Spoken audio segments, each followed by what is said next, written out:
I have written this 4 times. Each draft, I removed her name. Each time, the sentences refused to make sense without it. Her name is Helena Borisova.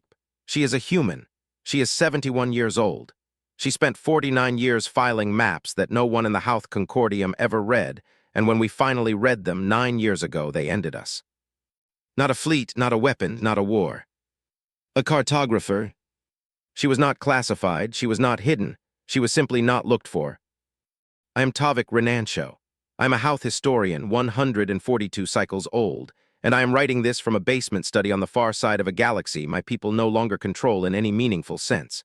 I have a writing slate on the table in front of me. Before I record a sentence I am not sure about, I tap the underside of the slate 3 times. It is a habit I developed during the tribunal years when almost every sentence I wrote was one I was not sure about. I have tapped it 3 times already tonight, and I have only written 1 paragraph. This is the story of the Reykjavik Annex. It is the story of 2,604 hand-drawn maps. It is the story of how the Houth Concordium, 8,400 years old, 19 absorbed civilizations, the longest unbroken administrative chain in the known galaxy, received a full record of its own military movements from a human volunteer, filed that record in its own public registry, and never once looked at it. The story did not begin with a war. It began with a name on a tribunal transcript. I found her name on page 41 of a witness citation index. This was 9 years ago. I was in the Concordium's post-dissolution archive on Calder 9, going through the sealed tribunal records from the conflict period. My task was straightforward, or so I believed. I was writing a standard historical account of the intelligence failures that preceded the war. Every Houth historian was writing one. There were roughly 300 of us working at the same time, all assigned to different sections of the archive, all under the impression that the truth was somewhere in the record, and that we were the ones equipped to find it. I was wrong about that in more ways than I could count. The citation index listed every piece of outside testimony entered into the Houth War Tribunal across its full 11-year run. The index was long, 2,900 pages, because the tribunal had been thorough in the way that collapsing institutions often are. When there is nothing left to protect, bureaucracies become very honest very quickly. Her name appeared in the index on page 41. I almost missed it. Borisova H. Human Civilian. Cited witness, Vol. 3 p. 847, Vol. 9 p. 12, Vol. 14 p. 2612. Standard format. Nothing unusual except for one thing I noticed when I ran the cross-reference. Her name appeared not in 3 places, but in 41 separate tribunal volumes spanning 38 years of proceedings. 41 volumes. I checked the name again. Then I checked it against the full diplomatic contact register, the civilian informant registry, the cross-species observer list, and the Concordium's official record of every human ever formally received by any Houth official at any level of government. 0 matches. Not one Houth official had ever met her. Not one had ever visited her place of work. Not one had ever taken her testimony in person, recorded her presence in a meeting log, or signed a receipt for her correspondence. She existed on 41 pages of our most important legal record, and nowhere else in our files. I tapped the underside of my slate 3 times. Then I booked transport to Earth. I want to be honest about what I expected to find. I expected an empty office. I expected a forwarding address, or a sealed room, or an administrative error, some bureaucratic ghost created by a clerical mistake decades ago and never corrected. The Concordium produced those kinds of errors regularly. We had entire departments dedicated to reconciling them. What I expected least was her. The Reykjavik Annex is built into volcanic stone. The city of Reykjavik sits on an island that humans built on top of a geological fault line, which is exactly the kind of thing humans do, and the stone beneath it is old and dense and cold in a way that has nothing to do with temperature regulation and everything to do with age. The annex sits in a basement that was old before the Concordium classified humanity as a footnote. The ceiling is low. The walls are uneven. The hallways smell of mineral water and paper, and something faintly electric, like old wiring that has been patched so many times it has simply become part of the building. It is perpetually 4 degrees Celsius inside. I felt it the moment the door opened. The cold settled into my scales in the first 30 seconds, Not painful, just present, like a fact about the building that it wanted me to understand right away. There was a single lamp on a table at the far end of the main room. Helena Borisova was sitting under it. She was small. That was the first thing I noticed, not because I expected humans to be large, but because she seemed to have arranged herself to take up as little space as possible, as though she had spent 50 years practicing the art of not being in anyone's way. She wore a cardigan the color of old moss. The buttons did not match. 3 were brown, 1 was black, 1 was a pale cream that might have been white once. Her hair was white and pinned back loosely. Her hands were resting on a stack of papers. Her left hand trembled slightly, not constantly, only when she was still. She looked up when I entered. She did not stand immediately. She finished the sentence she was reading, set the page down carefully, and then rose. "You're pronouncing it wrong," she said. Her voice was mild. "Borisova, the stress is on the 3rd syllable. Borisova, not Borisova." She paused. "I'm sorry, that was rude. I do that. Please come in." I had not said her name yet. She had heard it in my footsteps, I suppose, or she had simply been expecting someone who would mispronounce it. She offered me tea. Her left hand trembled slightly as she poured. The cup made a faint rattle against the saucer, barely audible, but the annex was very quiet. She set both on the table and pushed them toward me and folded her hands in her lap. I told her why I was there. She listened without interrupting. When I finished, she was quiet for a moment. Then she said, "You know, the Houth classified us on the same day we got our first deep space telescope. Catalog footnote class 6, too small to map, too scattered to count. They entered it into the registry and never revised it." She picked up her own cup. "I always thought that was interesting. That was the day we started looking outward, and that was the day you decided we were not worth looking at." I did not know what to say to that. "You are the 47th Houth historian to come here," she said. She was not unkind about it. "The others all gave up before they finished." "Why?" She looked at me for a moment, as though deciding how much credit to give me. "I think," she said, "that they kept hoping it would turn out to be more complicated than it was." She did not say what it was. She let me wonder. She let me wonder for 3 days. I went back to my lodgings that first night and read everything I could find about the Reykjavik Annex. There was very little. It was listed in the Earth Strategic Archives public registry as a research facility, cartographic survey work, deep space astronomical data, ongoing. It had been operating since 2040. It received minimal funding from the Earth government and operated largely on a combination of volunteer labor and small academic grants. It was, on paper, the least significant building in the known galaxy. I went back the next morning. She was already there when I arrived. She had been there before me, which I later learned was always the case. She rose when I entered, offered tea, and then said, "I thought we might start with one." She went to a wooden drawer in the corner of the room. It was old wood, darker at the edges than the middle, and it stuck slightly when she pulled it. She reached inside and took out a single piece of paper, folded into thirds. She brought it to the table and set it down. Then she unfolded it. The paper was old. The ink had faded to the color of dried rust, not illegible but worn, the way something gets when it has been handled many thousands of times. She unfolded it the way a mother folds a child's letter, slowly, twice, then once more, as if the act were a kind of prayer she had stopped expecting anyone to overhear. It was a star map. Hand-drawn, ink on paper. No printed grid, no digital overlay, no reference markers of the standard galactic kind. Just lines and points and small, careful annotations in a handwriting so precise it looked like a different kind of machine had made it.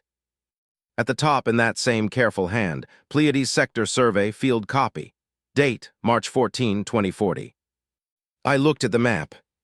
I recognized what I was looking at almost immediately, and then I told myself I was wrong, because what I was looking at was not possible. 7 anchor points, marked in the precise triangulated positions used by Houth strategic fleet deployment. The spacing between them, the angles, the depth calibrations in the margin, these were not guesses. These were not approximations.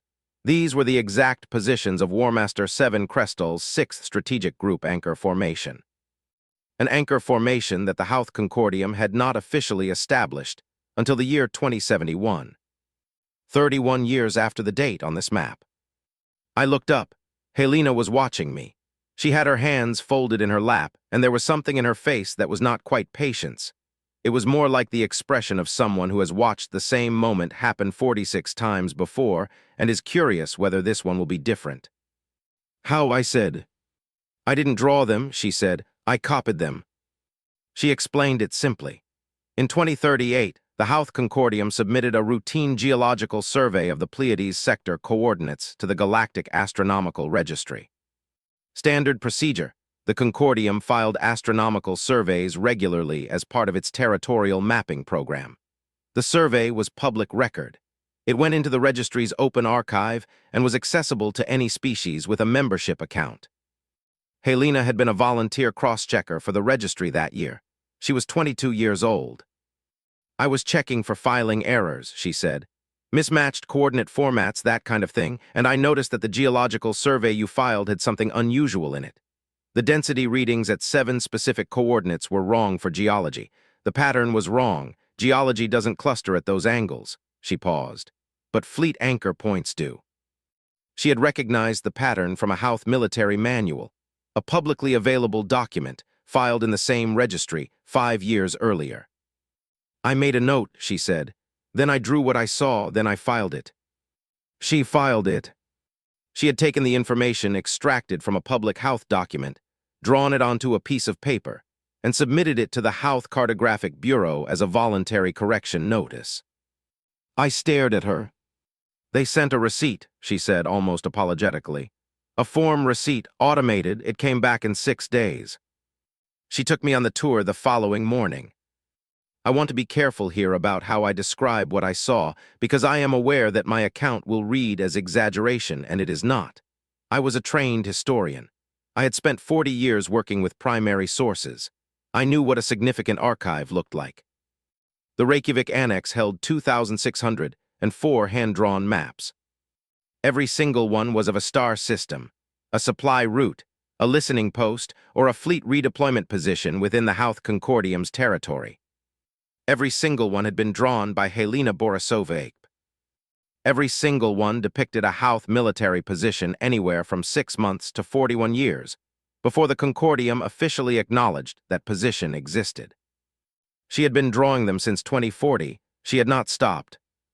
She walked me through the room slowly, pulling drawers open at intervals, removing maps and laying them flat so I could read the dates and the positions. Her left hand trembled as she handled them. Not from age, I realized this later. She had always trembled since a small medical event at 64 that had left one hand slightly unreliable. She had simply continued drawing anyway. He filed it, he sealed it, he shelved it. That was how Concordium intake processing worked for voluntary corrections from Class 6 species. The intake clerk, a different one each decade, each one following the same procedure, received the document, assigned it a filing code, sealed it into the permanent archive, and shelved it in the appropriate volume. I ran the intake codes for 40 maps while I stood in that room, 40 different intake dates across 4 decades. Every single one showed the same result: filed, confirmed, received, shelved. Last accessed, the date of filing. Not accessed since. I said, "You filed all of these with the Concordium." "Yes," she said. "And they received them." "Everyone, I have the receipts." She opened a different drawer. Inside was a stack of correspondence, thin paper, the Houth official seal embossed on each envelope in what had once been gold ink and was now a color closer to bronze. The edges of the paper were soft from handling and some of the seals were cracked. There were dozens of envelopes, maybe more than 100. She had written to the Houth Cartographic Bureau in 2049, in 2053, in 2061, in 2070. 4 times she had written offering her corrections, her updates, her observations, her maps, politely, formally, with the correct filing headers and the correct address protocols. Each letter had been received. Not one had been read by anyone above the level of junior intake clerk. I asked her I had to ask because I needed to understand, and because 46 historians before me had apparently not thought to ask directly. I asked her if she had been working with Earth intelligence. If there was a program. If someone had funded this. If this was a cover, a plant, a constructed operation. She laughed. It was a small laugh. Almost embarrassed, the sound of someone who finds a misunderstanding funny in a tired rather than an amused way. No, she said. She pulled one more piece of paper from the drawer. It was a printout of her funding records. 3 academic grants over 50 years, 2 of them for amounts that would not cover a month's operating costs at a standard Concordium research facility. A volunteer stipend from the registry, her own savings in the lean years. I did this because it was interesting, she said. Your filings were public, your patterns were readable. I kept noticing things that didn't match the official taxonomy. And once you start noticing things like that, it is very hard to stop. Not because they were enemies, not because they were afraid, not because they did not know. They simply never looked.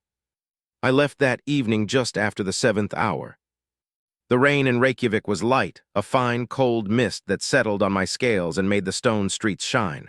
I walked because I needed to. The city was quiet.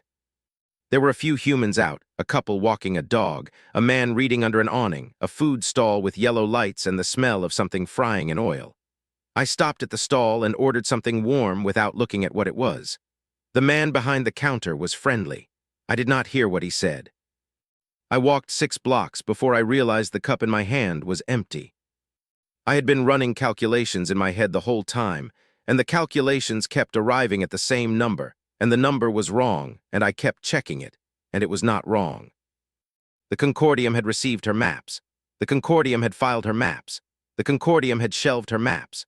For 49 years, the full record of our military movements, our anchor formations, our supply routes, our listening posts, our strategic redeployments, had been sitting in our own public registry, filed under the name of a human volunteer, stamped with our own official seals, organized in the correct archival format, waiting for someone to open the drawer. No fleet had hidden it, no intelligence operation had buried it, no enemy action had kept it from us. We had done it ourselves. I found a stone wall near a canal and stood with my hands against it. The stone was cold and rough and the rain ran down my knuckles. I stood there for a while. I am a historian. I record what happened. That is my job. I am not supposed to have reactions to the things I record because reactions make you unreliable, and unreliable historians write bad history. I was not a reliable historian that night. I will not write in detail about the next few minutes. I will say only that they happened, and that I did not tell anyone, and that I walked back to my lodgings afterward and sat at my desk, and opened the tribunal archive on my slate, and found the registry access log for the Houth Cartographic Bureau, Volume 14, Shelf 9. The volume where the most recent 40 years of Helena's maps had been filed. The access log showed one entry. 1. The date was 49 years ago.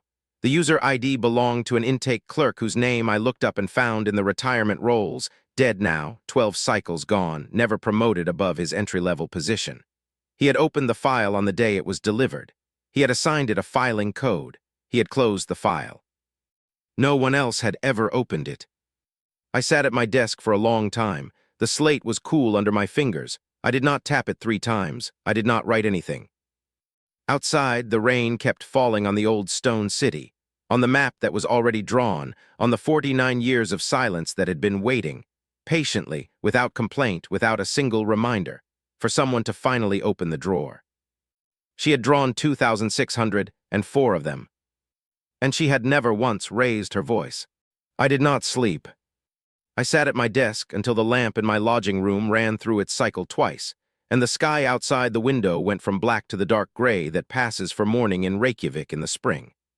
I had the tribunal archive open on my slate, and I was reading the testimony indexes again, not because I expected to find something new, but because I could not stop.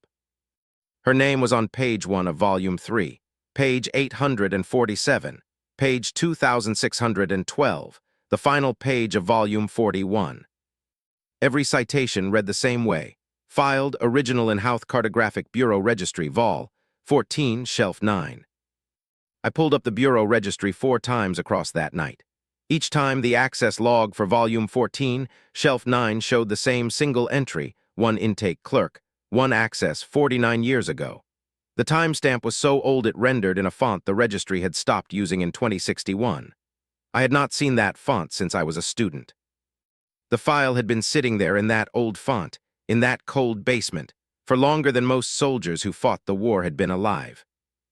I closed the registry. I opened it again. I closed it again. Then I wrote 3 words in my manuscript and stopped. She kept drawing. 3 days after my first visit, I went back. I had made 2 decisions on that sleepless night. The first was that I was going to finish this manuscript, whatever it cost me. The 46 historians before me had stopped, and I had spent 3 days understanding why. It was not because the evidence was hard to find. It was because the evidence was very easy to find and very hard to live with afterward. But I had come too far to shelve it. The second decision was harder. Under the Houth Historical Commission's formal protocol, any historian writing an account of a named official from the conflict period was required to give that official the opportunity to read the preliminary chapters and respond before publication. It was a rule designed to protect accuracy. It also meant that I was required, by my own commission's rules, to bring War Master 7 Krestel to the Reykjavik Annex. I filed the request from my lodging room at 4 in the morning. I did not expect a fast response. Krestel had been in protective custody with the Selven arbitration body for 3 years by then, not imprisoned, but housed, supervised, watched carefully by people who were deciding what to do with a Houth War Master who had defected in the middle of active proceedings. The response came in 6 hours. He would come. I arrived at the annex first. Helena was already there, as always. She was at her table. She rose when I entered, offered tea, and poured it with her trembling left hand. The cup rattled faintly against the saucer. She set it in front of me without spilling a drop. She never spilled a drop, I noticed. The tremor had no effect on her precision. I told her who was coming. She was quiet for a moment, then she nodded. Good, she said. I've been waiting a while for that. I asked her if she wanted to prepare anything. She thought about it. I'll make more tea, she said. War Master 7 Krestel arrived at the annex at the 11th hour. I had seen images of him. Every Houth historian had. We had all been staring at conflict-era photographs for years. But the images had not prepared me for the reality of him in a space this small. He was 2.4 meters tall. His 6 limbs moved in the adjusted way that very large Houth learn for low ceilings, a kind of controlled compression, each limb placed with more thought than usual. His dorsal scales were rippling silver to pale, stress response, controlled, the kind of thing a disciplined officer learns to manage but cannot fully hide. His vestigial third eye was wide open. He had not slept in 6 days. I knew this from his escort, who told me in the hallway before he entered. 6 days without sleep for a Houth is not incapacitating. We can survive on much less, but it shows in the eyes. All 3 of them in Krestel's case. He had read my preliminary chapters. I could see it in the way he looked at the room, not with surprise, but with a kind of grim recognition, the way you look at a place you have been warned about. Helena rose. War Master, she said. She offered him tea. Her voice was the same as it had been with me, mild, even no change in pitch or pace. As if a 6-limbed imperial commander standing in her basement was simply another visitor to be made comfortable. He did not take the tea. He stood in the center of the room and looked at the drawers along the walls. There were dozens of them, all that plain old wood, all those drawer pulls worn smooth from years of handling. He looked at them for a long time. Then Helena went to the corner drawer and took out the map. She brought it to the table and set it down. She unfolded it. He read it for 14 minutes. I know because I was watching the time on my slate and I recorded it. 14 minutes and some seconds. The room was quiet enough that I could hear Helena's breathing and the faint sound of my own stylus when I pressed it once and then stopped. Krestel did not move. He read the map the way a person reads a document they already half understand, not the quick scan of someone learning something new, but the slow, careful rereading of someone checking whether what they already suspect is actually there. His scales had gone almost still. The rippling had slowed to almost nothing, which on a Houth in stress is stranger and more serious than rippling fast. His third eye closed once. Briefly, just a few seconds, then it opened again. I noted it in my slate because I had read enough Houth physiology to know what it meant. The third eye closes involuntarily when a Houth is processing something they do not want to be true. It is not a lie. It is the moment just before a lie becomes impossible. He looked up. These anchor positions, he said. His voice was flat. The Concordium believed it discovered them in 2071. Yes, Helena said. He looked back at the map. This is dated 2040. Yes. A pause. Why did you never publish? It was not really a question. The way he said it, it was the shape of a question, but the weight of something else. A man asking not because he wants to know the answer, but because he needs to hear himself ask. I did, she said. I published them in your registry. I filed them with your bureau. I wrote to 3 of your cartographers across 4 decades. She folded her hands in her lap. Her left hand trembled slightly. I was very polite. I am still polite. He was quiet. She folded the map, unfolded it, folded it again. The sound of paper in a cold room, dry, soft, patient. I did not hide the maps, she said. I simply drew them where no one was looking. He sat down. He sat the way large things sit in small chairs, carefully, with a controlled lowering that is more about will than gravity. He set both upper hands flat on the table. His dorsal scales had gone the pale gray that in Houth physiology means something between exhaustion and understanding. The amber was gone. I had been watching for it, the amber flush that stress or anger brings up through the scale base, and it simply was not there. He read, he filed, he shelved.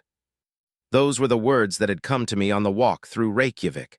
They kept coming back now in this room watching him. He had ordered 17 fleet movements in the Pleiades sector during his command.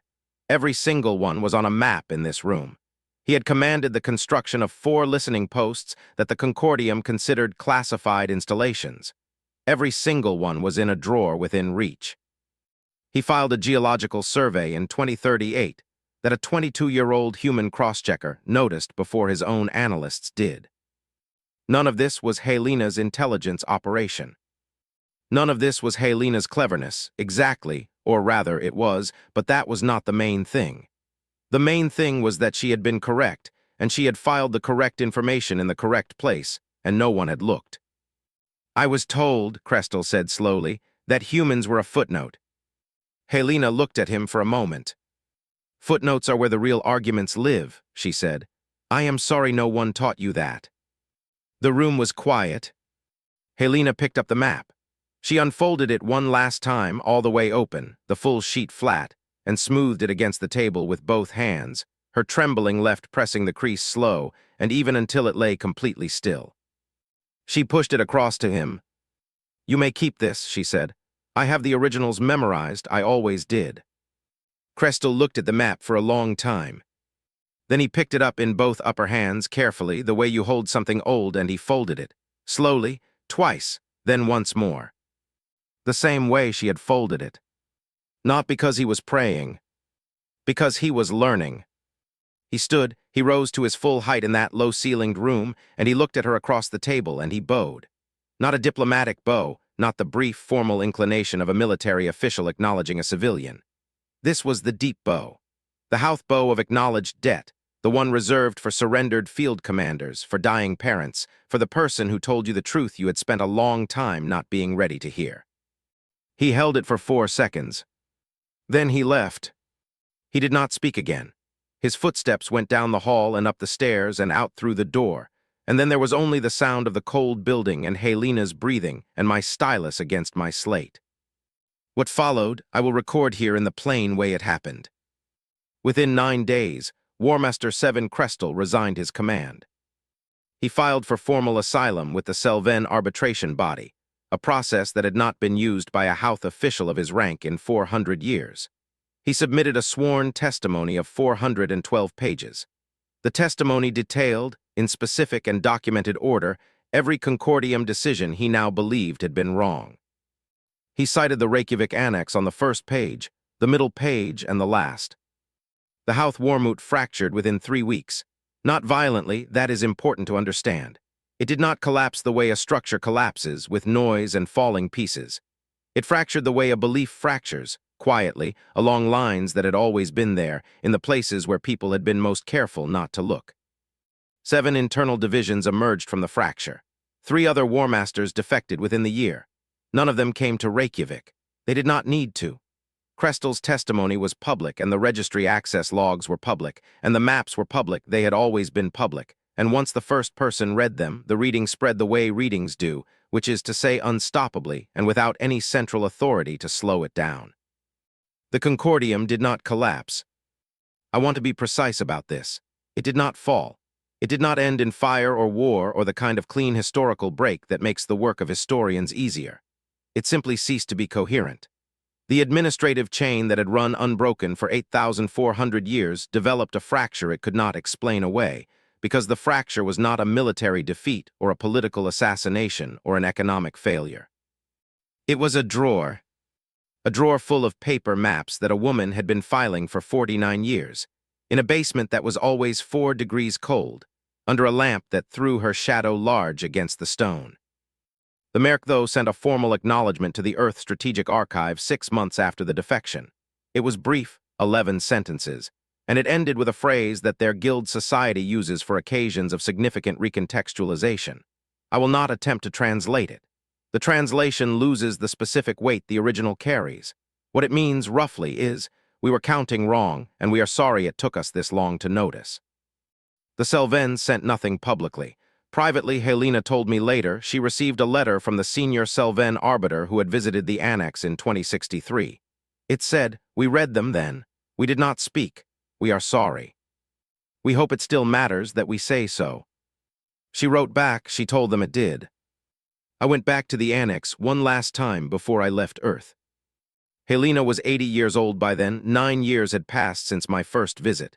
She still came in 3 afternoons a week, she told me. Not to draw maps. The drawing had stopped when the archive was opened, not because anyone asked her to stop, but because the thing she had been drawing toward had finally happened, and there was nothing left to add. The maps were behind glass now, a low, plain case running the length of the main room, the same stone walls, the same cold.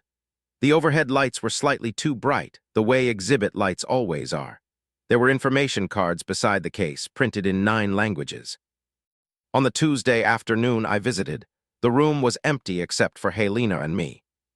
She was at her old table, not working, just sitting, the way you sit in a place you have known for a long time when you are not sure how many more times you will come back.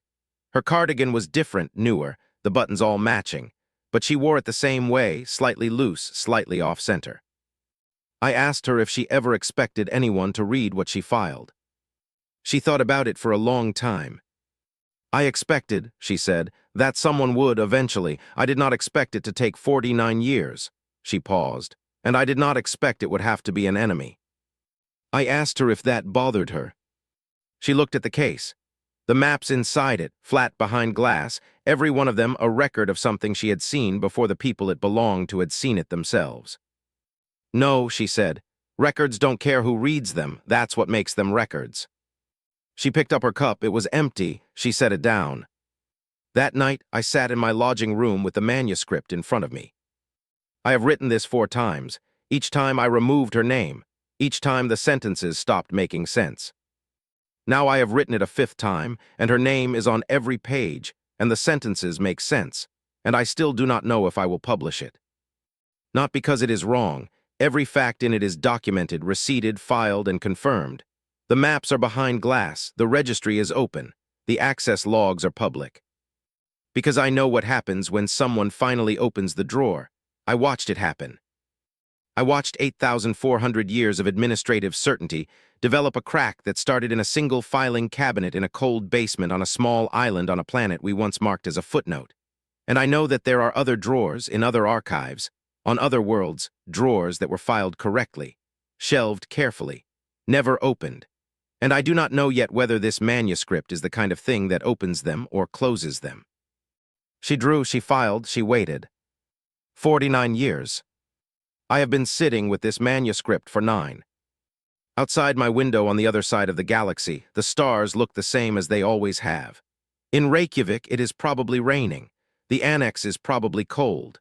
The maps are probably behind their glass in their too bright light in an empty room. The archive is open now. None of you have read it yet.